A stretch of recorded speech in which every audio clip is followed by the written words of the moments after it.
that you bring up the emotions.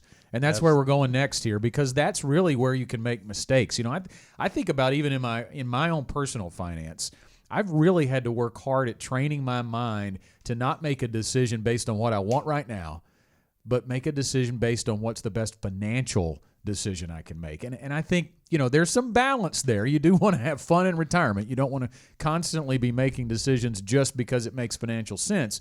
But if you don't consider it at all, and you let your emotions take over, that can be a huge peril to trying to DIY your retirement. Let's think about the last time we had a big downturn in the market. It was just a year ago, just a little over a year ago, we had this big swing in the market. And I want everybody to think back about how you had that pit in your stomach when you were looking at your portfolio and it was down 20, 25, 30% from where it was at the beginning of the year, or even maybe even into February. And emotions just swell up when that happens. You just have just this big tidal wave of emotion and going, I need to do something.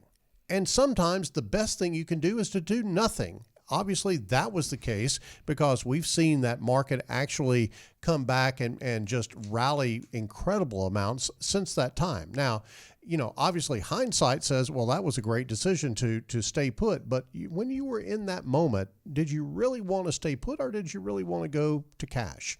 And did you really want to put it in something totally 100% safe? We had that kind of conversation, Chad, many times with clients who, you know, were caught up in the obvious, you know, questioning of what was going on with the pandemic and the effect it was having on the market and how long this was going to actually last. And we knew that the wrong thing to do was to move out after the horse was out of the barn, so to speak. Right, because if you're investing by the plan tells you how to invest, right? Right. And that's same with the home building process. You know, I remember going back, some of the decisions that got very emotional was the ones that we had to, you know, make on a, you know, short notice.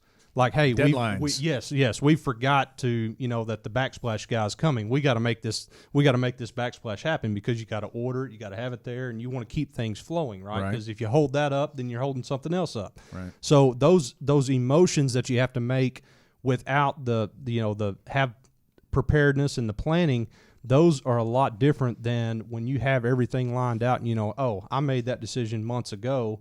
If this was to happen or something's out of stock or something like that, then we just go to option B. Yeah.